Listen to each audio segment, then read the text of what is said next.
नमस्ते प्यारे छात्रों। मेरा नाम जी.आर. सूर्यवंशी, मौलाना आज़ाद महाविद्यालय रोजाबाग औरंगाबाद। आज की इस वीडियो में हम लोग हिंदी युवक भारती कक्षा 12वीं पाठ 8 भाग छठा देखेंगे। इसके पहले भागों में इस पाठ के कुछ परिच्छेदों का अध्ययन हमने किया है। अब तक के भागों में आशारानी होरा जी ने अपनी बेटी सुगंधा को लिखे पत्र के माध्यम से नई पीढ़ी की किशोरियों को सलाह दी है, उनके शंका और प्रश्नों का समाधान किया है और साथ सावधान रहने के लिए भी कहती है। रूढ़ी परंपरा के अंतर को स्पष्ट कर हमारे टूटे फूटे मूल्यों को त्याग कर नए मूल्यों को अपनाना चाहिए। सुगंधा की सहेली रचना के माध्यम से ये समझाने की कोशिश की है।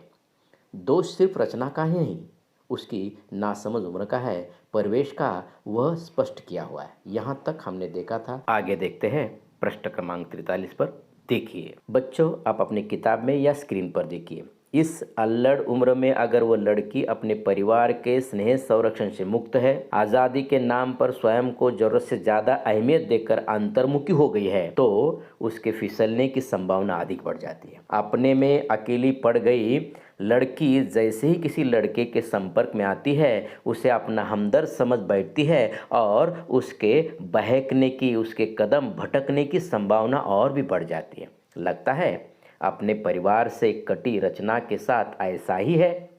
यदि सचमुच ऐसा है तो तुम्हें और भी सावधानी से काम लेना होगा, अन्यथा उसे समझाना मुश्किल होगा। उल्टे तुम्हारी दोस्ती में दरार आ सकती है। एक अच्छी सहेली के नाते तुम उसकी पारिवारिक पृष्ठभूमि का अध्ययन करो। अगर लगे कि वह अपने परिवार से कटी हुई है तो उसकी इस टूटी कड़ी को जोड़ने का प्रयास करो।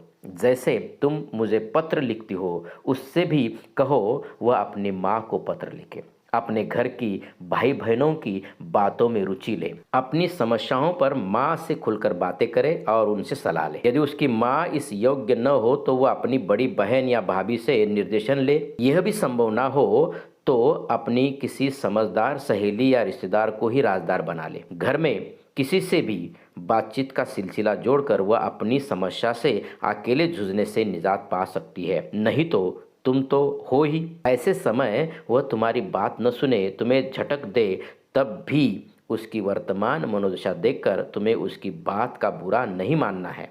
उसका मूड देखकर उसका मन टटोलो और उसे प्यार से समझाओ। बच्चों, इस परिच्छेद में आए हुए कठिन शब्द का अर्थ देखते हैं। पहला शब्द है अल्लड़। अल्लड़ यानी भोली भाली। अहमियत, महत्व, अंतर्मुखी, अपने भीतर झांककर सोचना। संपर्क, संपर्क यानी मेल। उसके बाद का शब्द है हमदर्द, दुख में साथ देने वाला। संभावना, हो सकने का भाव। अन्यथा का अर्थ है नहीं तो। निर्देशन, सलाह या हिदायत। राजदार, भेद जानने वाला। सिलसिला, क्रम। निजात पाना, छुटकारा। मनोदशा, मन की स्थिति। ठीक है बच्चों, प्रस्तुत परिच्छेद का स्पष्टीकरण देखते हैं। प्रस्तुत परिच्छेद में लेखिका आशारानी होरा जी ऐसी अल्लड़ उम्र में गलत कदम उठाने पर किस प्रकार वह अकेली पड़ जाती है, इसके संबंध में बताया है।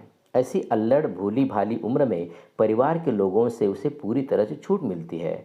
उस पर पूरा भरोसा बताया जाता है। परिवार से स्नेह संरक्षण से मुक्त किया जाता है और वह किशोरी लड़की आज़ादी के नाम पर परिवार से ज़्यादा अपने आप को महत्व देती है और अंतर्मुखी हो जाती है। परिवार के लोगों का उसकी ओर ध्यान नहीं है तो उसकी फिसलने की संभावना अधिक होती है। उससे बातचीत करने वाला, मार्गदर्शन करने वाला परिवार में अगर कोई नहीं होगा तो वह अपने आप को अकेली महसूस करती है। ऐसी अवस्था में किसी लड़के के संपर्क में आती है तो उसे ही अपना हमदर्द समझने लगती है। ऐसी स्थिति में भटकने की संभावना और अधिक हो जाती है।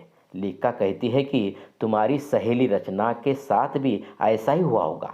यदि सचमुच ऐसा ही है, परिवार के लोगों का उस पर ध्यान नहीं है, तो तुम्हें उसे समझाने के लिए सावधानी बरतनी होगी। उसे समझाना मुश्किल होगा। इतना ही नहीं, तुम्हारी दोस्ती में दरार या फासला पड़ सकता है। इसीलिए लेखिका सुगंधा से समझाती है कि तुम उसकी अच्छी सहेली होने के नाते तुम्हें उसके पारिवारिक स्थिति, पृष्ठभूमि को समझना आवश्यक है और उसे इस स्थिति से बाहर निकालने का प्रयास भी करना होगा। उसकी मदद भी करनी चाहिए। अगर वह अपने परिवार से टूटी हुई है तो उस टूटी कड़ी को जोड़ने का प्रयास तुम्हें करना होगा, क्योंकि अच्छा दोस्त उसका दुख सुख अपना मानता है, वही सच्चा दोस्त होता है। इसीलिए बेटी, तुम उसकी परम सहेली होने के नाते जिस प्रकार तुम मुझे पत्र लिखकर दो तरफा अधिकार की बात करती हो, तो उसे भी अपनी माँ से पत्र लिखने के लिए कहो।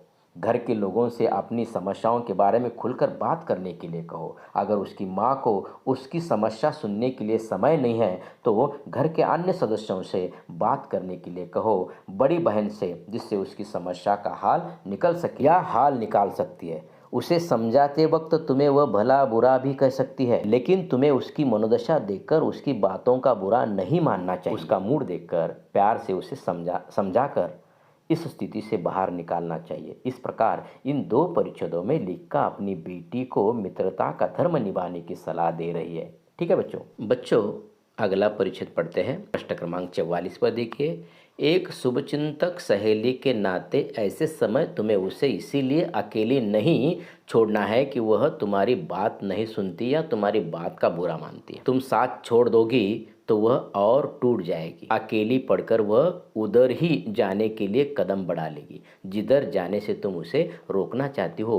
यही पर तुम्हारे धैर्य और संयम की परीक्षा है। अगर जरूरी समझो तो सहेली के कथित दोस्त या प्रेमी लड़के से भी किसी समय बात कर सकती हो। उसकी मंशा जानकर उसे अपनी सहेली को अवगत करा सकती हो या आगाह कर सकती हो। यदि तुम्हें लगे कि लड़का निर्दोष है, निश्चल है, अपने प्यार में सच्चा या अड़िग लगता है, तो दोनों को पढ़ाई के अंत तक प्रतीक्षा करने और तब तक केवल दोस्त बने रहने का परामर्श दे सकती हो। पर यहाँ भी तुम्हें सतर्कता बरतनी होगी। रचना को विश्वास में लेकर दोस्ती के दौरान उससे कोई गलत कदम न उठाने का वायदा लेना होगा, वरना दूसरों की आग बुझाते अपने हाथ जला लेना कोई अनहोनी या असंभव बात नहीं। इसीलिए मैंने कहा है, ये तुम्हारी सूझ समझ की भी परीक्षा होगी। और एक बात ये मत समझना कि सलाह केवल तुम बेटी हो इसीलिए दी जा रही है। ये सलाह कोई भी माँ अपने पुत्र को भी देगी। ये बातें बेटा बेटी के लिए समान रूप से लागू होती है। मैं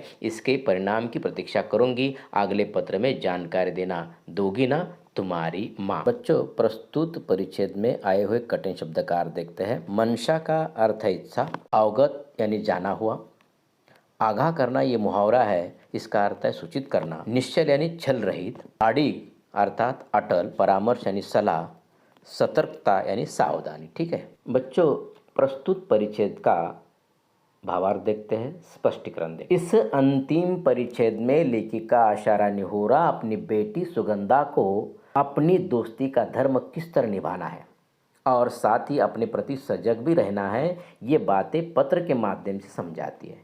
बेटी, तुम एक शुभचिंतक सहेली होने के नाते वो तुम्हारी बातें सुन नहीं रही है, इसीलिए उसे अकेला नहीं छोड़ना। ऐसी स्थिति में तुम भी उसका साथ छोड़ोगी तो वह पूरी तरह से टूट जाएगी और उधर ही जाएगी जिधर जाने को तुम रोक रही हो। इसीलिए बेटा, तुम्हारे दोस्ती के धैर्य संयम की परीक्षा है। सुगंधा, तुम्हें अगर जरूर लगे तो रचना के दोस्त या प्रेमी लड़के के साथ बात करनी चाहिए और वह सच्चा प्रेम करता है या नहीं, या सिर्फ उसे बहला रहा है, उसके साथ खिलवाड़ कर रहा है, ये बातें जानना चाहिए और रचना को सचेत करना चाहिए।